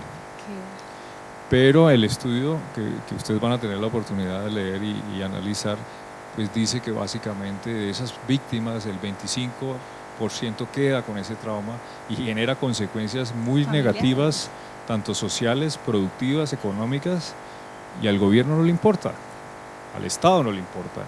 Entonces lo que estamos haciendo como academia con los insumos que está produciendo Florecer es qué impacto eso genera el no hacer nada, qué impacto genera en temas de dinero, de salud pública, el efecto de no hacer nada.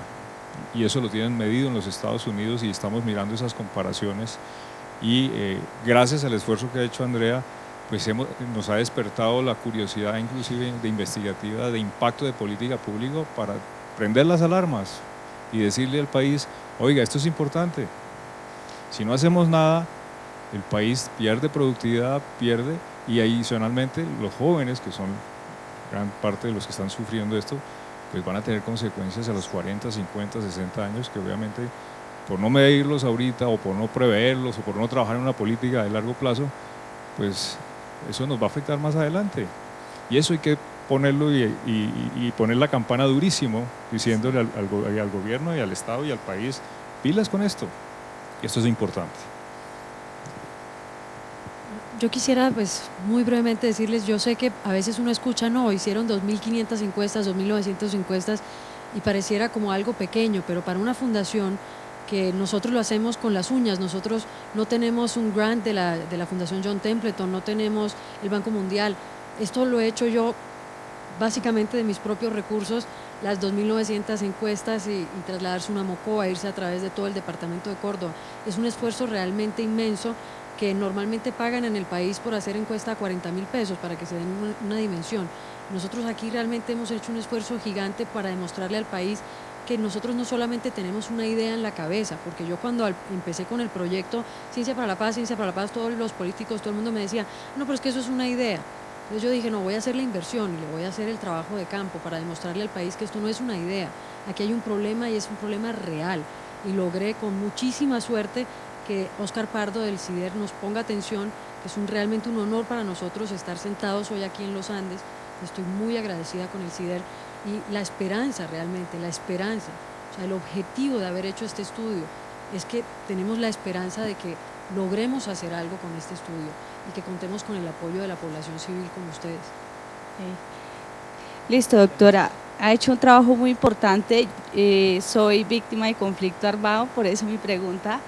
Ha sido muy difícil superar toda la crisis que he tenido que pasar y me duele recordar porque básicamente lo que decía el doctor es cierto, uno avanza sin importar perdonar. Creo que esa parte me ha faltado y ha influenciado mucho en mi vida familiar.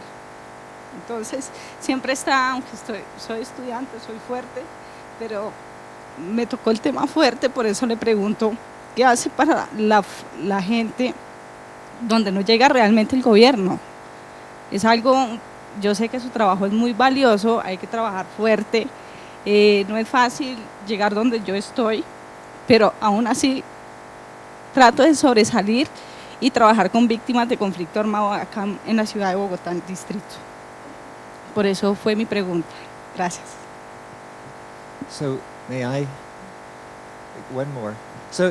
Entonces, you know, usted sabe that sabe you asked que a good question. ha hecho una buena pregunta cuando usted tiene nosotros luchando por el micrófono para tratar de contestarlo, o sea que con la pregunta no This is a very nos dio de esto. Esto es una analogía sumamente imperfecta. En los Estados Unidos, en la administración de George Walker Bush, hubo un huracán gigantesco que llegó a la costa del Golfo, golpeando a Nueva Orleans y otras zonas, y hizo unos daños enormes y muchas vidas perdidas.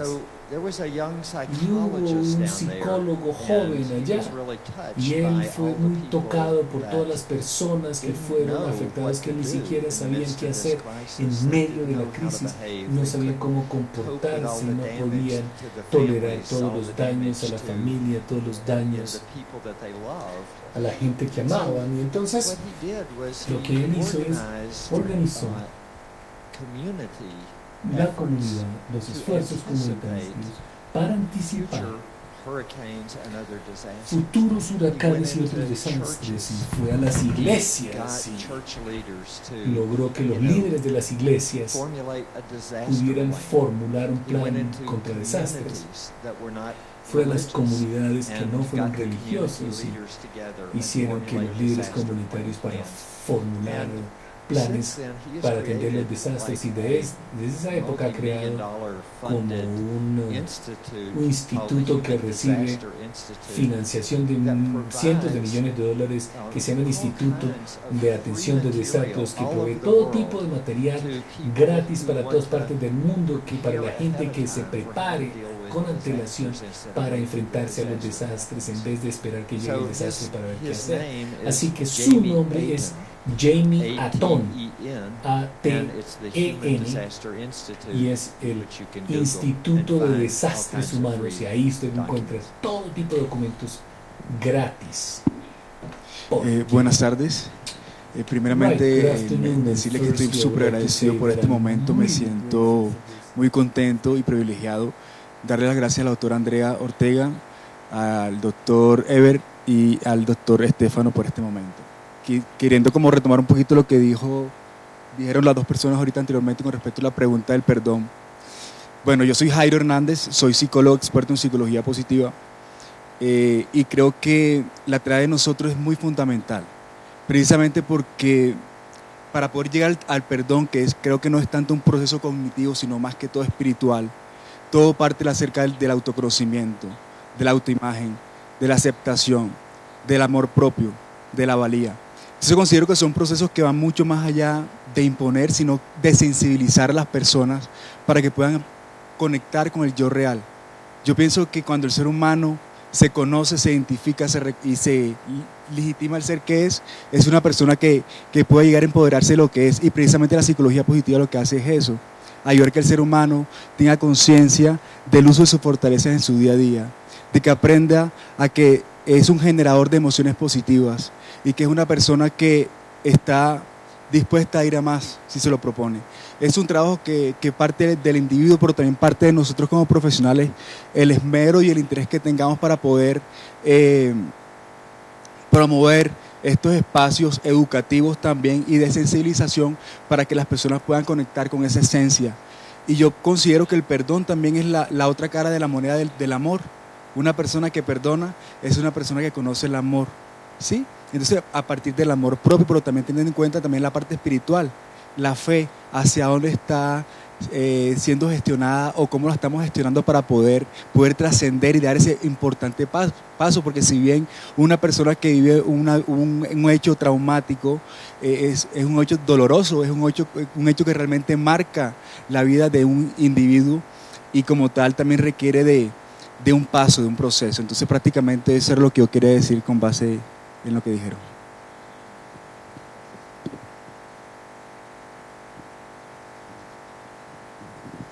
Un privilegio escuchar que hay un psicólogo positivo en la sala. 5. Pues ahorita nos anotan por favor sus nombres y sus apellidos y todo para tenerlos en cuenta para... Bueno, primero que todo, agradecer, muchísimas gracias, estoy supremamente feliz, comparto la alegría de estar encontrando gente que pensamos y sentimos lo mismo y a veces somos como islas intentando hacer y viendo que es algo tan bueno, pero que a veces es difícil multiplicar esa información. Bueno, 1, agradecer, 2, pedir conocimiento mayor sobre cómo hacemos para poder participar de una forma más activa, porque no está sola, hay gente que también nos gusta y somos apasionados por eso, también de una forma muy empírica nos ha tocado porque aquí no hay mucho al respecto, entonces disponernos como para poder, no sé, si es una afiliación, una participación, algo así. Y 2, 3, ya viene el tercero, bueno. Para mí es importante, o sea, es muy interesante la parte académica y los estudios que se realizan, pero si eso no llega a la gente del común, creo que se queda corto, falta que llegue a donde tiene que llegar para que realmente todos podamos florecer. En esa medida, quisiera saber si también la Florecer o la asociación realiza ese tipo de actividades. Yo estoy tratando por mi cuenta de hacer talleres para la gente que sean de bajo costo, que toda gente pueda acceder y generar ese autoconocimiento, ver la vida de otra manera, ese florecer. Entonces es más como en esa vía agradecer y pedir cómo podemos de pronto trabajar en conjunto para que ese florecimiento crezca mucho más en toda Colombia. Tomaremos los datos muy diligentemente porque lo que necesitamos es gente que trabaje con nosotros.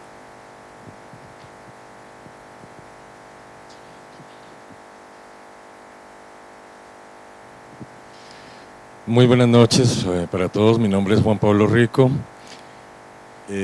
Mi pregunta, o más que pregunta, yo diría que deberíamos tratar 2 tipos de conflictos diferentes, que son el conflicto familiar o el conflicto interpersonal y el conflicto armado que genera todo este caos que conlleva a toda una nación tener los problemas que está teniendo hoy en día. En cuanto al conflicto personal y al familiar, es excelente poder llevar esto a poder cambiar la forma de pensar, la forma de perdonar, la forma de actuar entre las personas. Pero cuando ya hablamos de la nación, llegar a las personas directamente a decirles perdonen, cuando no estamos llegando ni siquiera al gobierno a decirles, oiga, hagamos una justicia de verdad, de tal manera que haga una reparación, haga una conciencia social, haga una conciencia de estructura que permita que la gente realmente pueda sentir una paz de verdad y no una paz acomodada a unos intereses políticos como tal. Entonces, ¿por qué no invertimos la moneda y vamos primero a hacer conciencia en el gobierno antes de hacer una conciencia en la gente?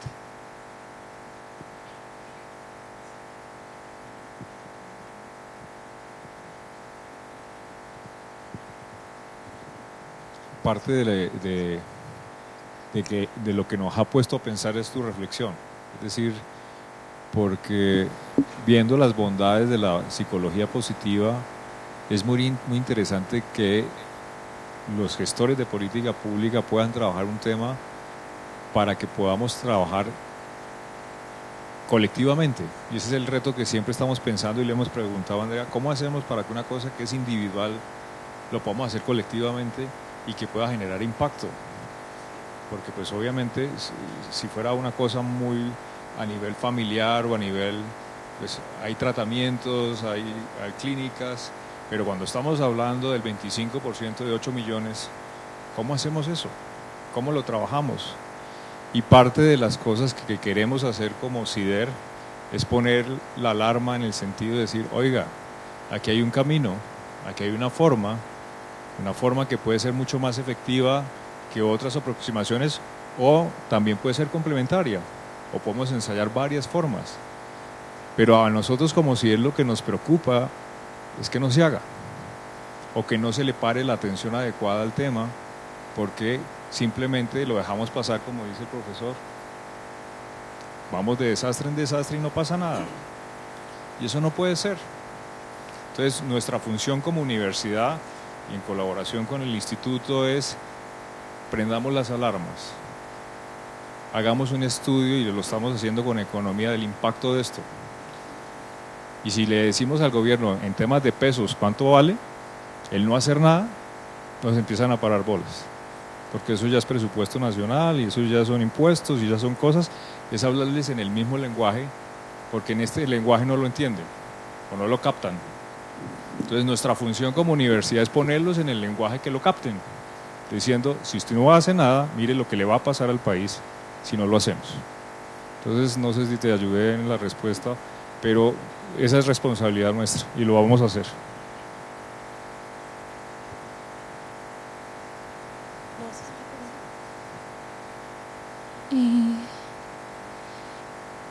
Buenas noches. Bueno, también tiene que ver un poco con el comentario que hiciste tú, porque me había estado resonando ahí todo pues un conflicto muy particular que tiene un grupo de víctimas que precisamente encuentran en estos discursos del perdón como un ocultamiento también, pues como ven el sentido político que ha tenido también estos discursos del perdón. Entonces, ¿cómo separan ellos? Dicen como en realidad lo que está haciendo el Estado y lo que hace es que oculta bajo estos discursos de que deben perdonar como políticas del olvido, y que tienen que ver con sobre todo estos grupos de víctimas que hacen un uso más político de la memoria, que dicen como la memoria nos sirve a nosotros para denunciar que el Estado también fue responsable aquí de asesinatos, de desapariciones, como que principalmente contra el Estado, porque es como la rabia nace, es como el Estado que debía protegerme, es el Estado que precisamente me atacó, me afectó. Entonces en ellos es muy fuerte esta idea de no voy a perdonar y no voy a olvidar, porque ahí está mi reivindicación, digamos. Y entonces, claro, ven con preocupación estos discursos de perdón, por ejemplo, con lo que decía ahorita el compañero, nos decía que perdonar también implica amar, y eso genera un trauma, o más bien como un conflicto mental muy grande en ellos, porque a veces llegan incluso a decir: ¿será que soy una persona odiosa? ¿Será que no amo porque no quiero perdonar? Es que en realidad no quiero perdonar. Eso es un poco, y lo que tú decías también, como que precisamente no se puede obligar a perdonar a una persona que no ha tomado la decisión, no quiere perdonar, porque tiene ahí también unos sentidos políticos no hacerlo. Pero cuando se toma como un discurso de Estado, como perdonemos, no vamos a, la paz implica perdonar, y que todo el mundo diga que perdonar está bien, y si tú perdonas vas a poder también hacer tus sentidos, tus reclamos de justicia y todo, pero que parten del perdón.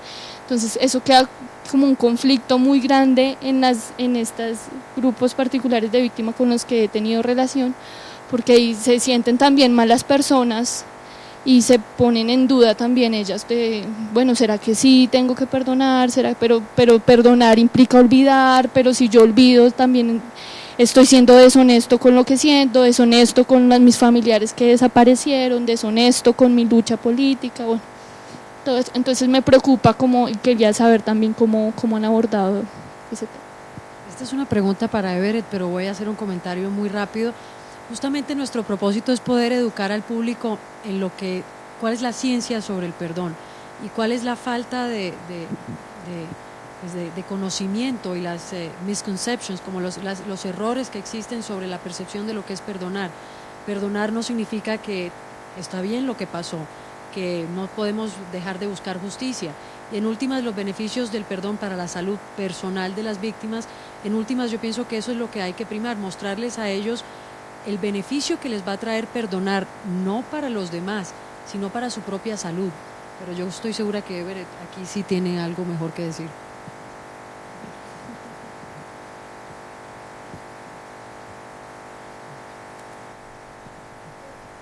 So I hope, Entonces, after my aspiro talk, que después de mi that charla you see things like puedan ver we should la never perspectiva say to de nosotros. someone, Nunca "You debemos have decirle a to alguien, forgive", oiga, usted tiene que perdonar. Eso no because se there are dice. many, Porque es que hay many muchas different ways to deal with maneras, injustice. modos So de I enfrentar would la not want to injusticia. say, Así "You que have yo to nunca forgive". quiero decirle a nadie, usted tiene Also, que perdonar. forgiving No. Además, doesn't perdonar mean forgetting. no significa In olvidar. fact, that would De hecho, not be a good idea eso no for sería us una to buena idea para survive as a nosotros species para sobrevivir if we como especie forgot si that we had been hurt olvidásemos someplace. de que algo dolió en alguna remember. parte. Tenemos We que just acordarnos de remember que dolió. differently when Solamente we tenemos forgive. que acordarnos So, de una manera I distinta. know Cuando damos el that perdón, nos acordamos de las cosas, pero de manera distinta. Challenging people to Ahora, forgive can be retar a a las political personas que weapon, perdonen but, es un arma we política. don't have to Y respond no to tenemos que rhetoric that responder a la says, retórica you que need to dice, forgive usted tiene for que this perdonar particular reason. por este motivo y por el You know, otro. I think No, yo forgiveness, creo que el perdón, acceptance, la all of aceptación, those ways of dealing todas with esas maneras de injustice, enfrentarse a all las of them are injusticias, valid. cada uno de You ellos know, and tiene it su will valor. help them, it will help Y le people if they ayuda a can la put persona the si hate pudieran behind poner them. el They odio can make more después positive de sí, steps. y ahí Doesn't pueden have to be tener unos forgiving. pasos And it más should positivos. be Y no tiene que remembered. ser perdonar. No, because, Y uno de ellos sí es you acordar. know, it makes no sense Porque no to tiene say sentido forgive and forget. decir If you perdone y forget, olvide.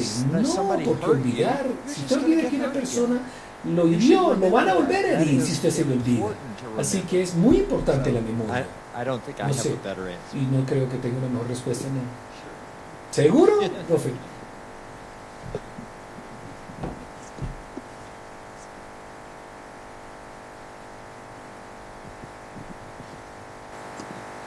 Buenas Bueno, noches. ¿Dónde estamos?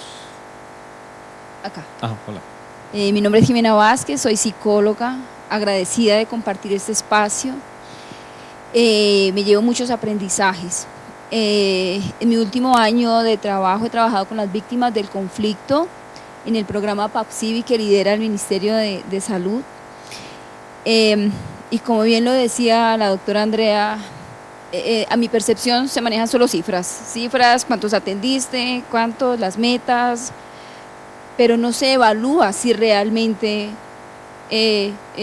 hubo una mejora sobre esas afectaciones. Pero quiero compartir sobre el perdón una experiencia particular muy corta que tuve con una persona de 65 años el año pasado. Cuando yo la voy a visitar, él me manifiesta que lo único que desea, después de 16 años de haber visto cómo los grupos paramilitares mataron a su hermano y a su hijo al frente de él, lo único que desea es vengar la muerte y poder tener un arma y matar a las personas que mataron a su hijo y a su hermano. Él lleva 16 años sin dormir bien en las noches. Entonces empiezo yo con una de las sesiones que muy bien los lineamientos nos dicen que son 8 sesiones las que se deben tratar y cumplir. En la tercera sesión le digo a esta persona, bueno, ¿cómo se siente? ¿Qué ha pasado? Y me dice, gracias a usted volví a dormir. Y yo, wow. Entonces yo empecé a cuestionarme, yo dije, ¿qué fue lo que hice? Yo simplemente le decía, empecé a trabajar con él sus afectaciones en cuanto al perdón, diciéndole, ¿usted sería capaz de perdonar a estas personas? No, nunca. Lo que quiero es matarlos. Pero empecé a trabajar con él, por ejemplo, el colorear unas mandalas que nos sugerían, empezar a que él compartiera con otras personas lo que le gustaba hacer, como jugar parqués, porque era una persona oxígeno dependiente además, a jugar con sus amigos, a salir de vez en cuando. Y de un momento a otro él me dice, gracias al pensar en que no vale la pena tener ese pensamiento de venganza, gracias a eso pude volver a dormir. Ya no la necesito, ya no vuelva. Yo le dije, no, yo necesito terminar mis sesiones, porque si no, no me... Por favor, necesito continuar. Entonces quiero compartir eso, como bien lo decían ahora, eso es algo visceral, eso es algo, no sé, y cada persona lo maneja de una manera diferente. Y también como lo decían ahora, una persona, quiero ser partícipe de esto, me llama mucho la atención y quería compartirles eso. Hay otra cosa que quiero preguntar. Las personas víctimas del conflicto armado, la mayoría no son conscientes de sus afectaciones psicológicas, traumas que les ha dejado esto, y no dicen que no necesitan una atención psicológica, no la necesitan, ya han vivido 16, 20, 15 años con eso, aprendieron a vivir con eso, no la necesitan, lo niegan, pero para mí sí es importante como persona y como psicóloga que cada una de esas personas tengan una atención psicológica. Yo quisiera preguntar en medio de mi, no sé, de mi inocencia o ignorancia en algunas cosas, en mi proceso de aprendizaje, cómo hacer para que estas personas sean conscientes que realmente tienen muchas afectaciones, porque la mayoría no lo acepta. Me pido la palabra porque llevo un año trabajando en el software Supervivientes y trabajamos en ese desarrollo tecnológico justamente porque considero que el primer paso para poder cambiar o mejorar, no solamente si tengo un trastorno psicológico, es el autoconocimiento. Y esta herramienta tecnológica le permite a uno saber cómo está en distintas dimensiones de su vida y cómo están ciertos rasgos. Entonces, esa herramienta va a permitir que personas que piensan que no tienen nada, tomen un test y digan, mi nivel de afectación es moderado, es severo, y que además puedan empezar a verlo a través del tiempo. Entonces, realmente mi ilusión es que las personas que están aquí, que trabajen con víctimas, los incentiven y los motiven a que entren a esta plataforma, la usen. La hicimos totalmente gratuita, a pesar de que todo el mundo me decía, no lo puedes hacer gratis porque lo que uno hace gratis la gente no lo valora. No, lo vamos a hacer gratis porque lo que realmente queremos es ayudar a las personas. Entonces, todos los que trabajen con víctimas, proyectosobrevivientes.com, ahí está la plataforma.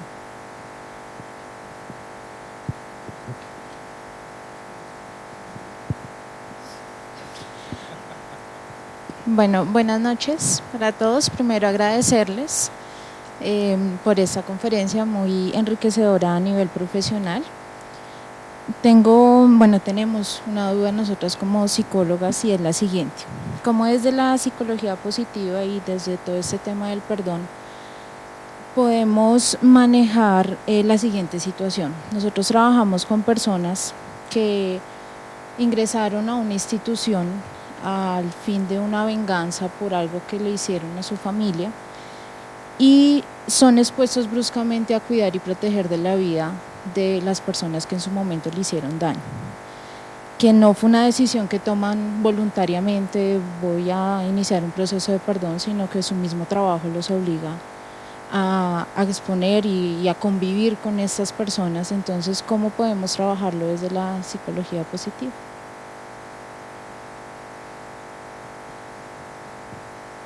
En este momento, si quieren trabajar desde la parte del perdón, el doctor Everett Worthington y su página web tiene manuales de perdón de su metodología que son totalmente gratuitos. Hoy en día el traductor de Google realmente es maravilloso, tiene sus intervenciones ahí expuestas punto por punto y pueden ingresar a su página y bajar. Tiene intervenciones para el autoperdón también, tiene intervenciones para la paciencia, para la humildad, que son totalmente gratuitas y que pueden descargar desde su página web, que explica sesión por sesión, que pueden empezar a usar ahora mismo si quieren.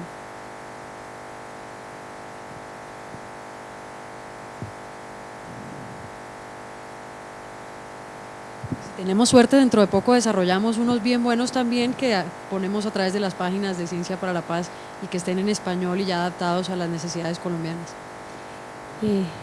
Última, ya. Ok, perfecto. La gran preocupación que ha dejado el conflicto armado en víctimas que no denuncian o que se les vencieron sus términos, ¿cómo se hace para identificarlas y darles el tratamiento adecuado de psicología? Porque independientemente si se vencen unos términos o no, le genera psicológicamente todo el traumatismo que uno tiene que vivir durante todo el conflicto armado. ¿Qué se debería hacer con ese tipo de personas? No solamente las 8.000 que aparecen registradas, porque si vamos a ver desde otro punto de vista en estadísticas, hay mucho más que no han denunciado.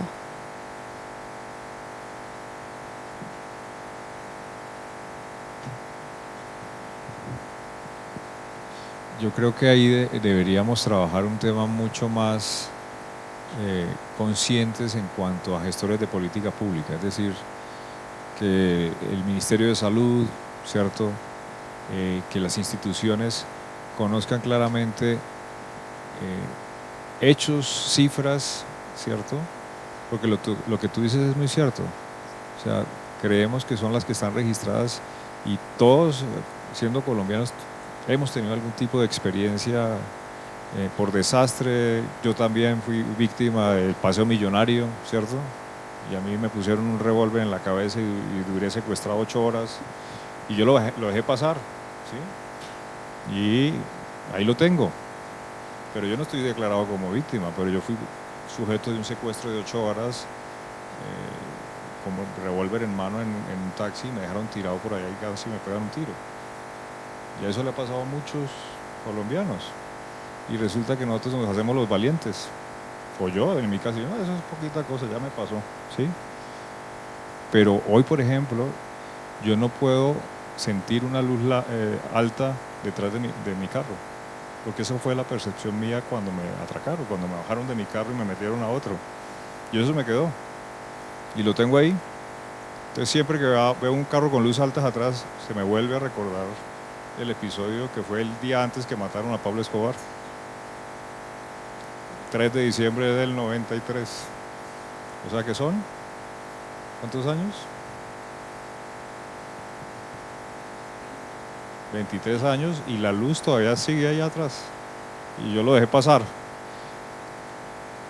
Gracias, doctor.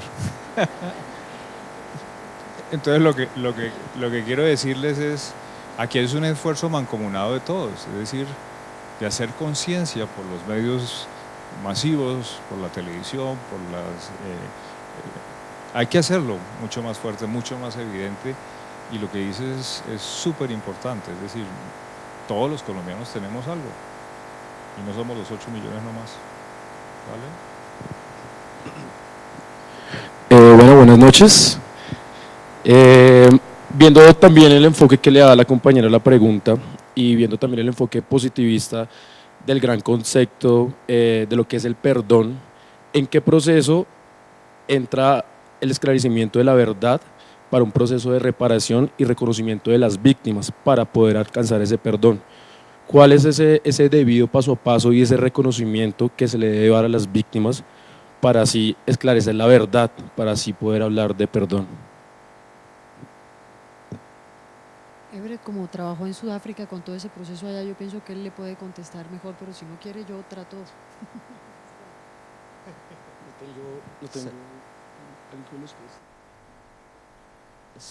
Entonces, so there's no good answer to that no question. hay una buena respuesta. Can you hold that for... No hay una buena respuesta ahí, porque en cada sitio hay diferencias y usted tiene que ajustar su respuesta a eso de cómo uno llega a la verdad al sitio donde las cosas ocurrieron. En Sudáfrica, por ejemplo, los que estaban en la minoría eran los que ejecutaban las ofensas. Así que cuando vino en la Comisión de Verdad y Reconciliación, era muy fácil para las víctimas narrar la verdad, porque la mayoría estaba ahí protegiéndolos, así que podían acusar a la gente de la minoría y decir, usted fue el que esto, sin temor. Pero cuando uno se va a Ruanda y trataron de hacer lo mismo, ya no funcionó. ¿Por qué? Porque en Ruanda era la mayoría la que hacía lo malo y mataba a la minoría, así que cuando la minoría trató de acusar a la mayoría, ahí ya el sistema no funciona porque recibían aún más amenazas. Dice, ¿usted sabe qué? Usted o se calla, su familia la va a sufrir o usted va a morir. Así que yo creo que llegar a la verdad es algo acerca de gente sabia que está invirtiendo su recurso mental en contestar cómo funciona esto en Colombia. Yo que voy a tener la respuesta a eso, pero sí sé que usted no puede tener una solución y trasladarla de otro sistema social en otra geografía y trasplantarla a Colombia. No, usted tiene que resolver la solución que es satisfactoria para usted. Y estoy absolutamente convencido de que aquí hay gente brillante que está participada en gobierno, en comunidad, en iglesias, en muchos sectores de la sociedad. Si usted logra que cada uno contribuya, de ahí la gente puede resolver una solución. Pero que si es fácil la solución, nunca.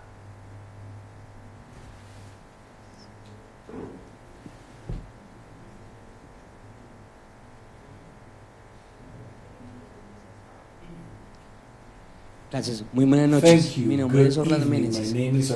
Tengo varias preguntas muy pequeñas, muy corticas. ¿Por qué dentro del estudio, o cuál es la razón dentro del estudio por la cual no se contemplaron a los niños? El estudio solamente demuestra, pues, digamos que las entrevistas de 10 años hacia arriba, ¿sí? Desconozco la razón por qué no se contempló el tema de los niños. La siguiente pregunta es, a nivel empresarial, cuando se está contratando en las regiones personales víctimas del conflicto, y esa pregunta iría para los profesores, ¿cómo trabajar el perdón desde el sector empresarial?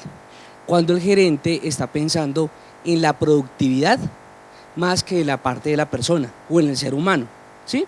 ¿Cómo trabajarlo y cómo crear esos escenarios o esos ambientes en donde me permitan que esa persona que yo contraté del conflicto pueda llegar a ese perdón? Y la tercera es, profesor, en su conferencia más feliz e innovadora que ha tenido su vida, ¿con qué empezaría y con qué terminaría si este auditorio fuera personas que necesitaran del perdón? Gracias, muy amables. Ahí nomás, ahí se las dejo. Bueno, la de los niños sí es muy fácil de contestarle.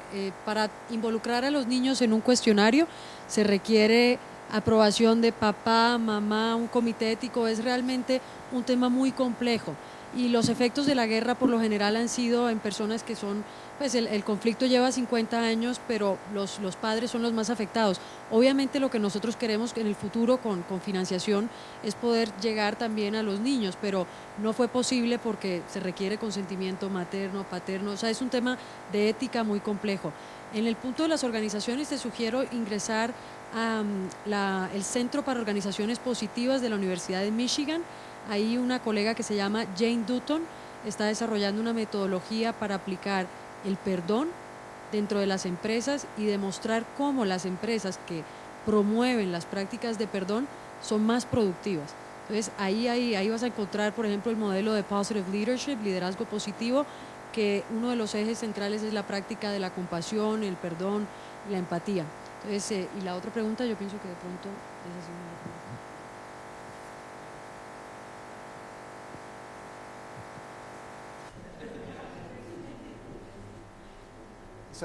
Entonces, la segunda pregunta. Hay en realidad realmente muchas investigaciones en cómo la productividad se afecta si no hay perdón. En los Estados Unidos, el motivo principal por el cual la gente deja su empleo no es porque no los remuneraron suficiente, no es porque le dieron suficiente vacación, es porque tienen un compañero o un jefe que no se lo aguanta. Entonces se va y cogen otro empleo. Entonces imagínense el impacto económico de todo esto.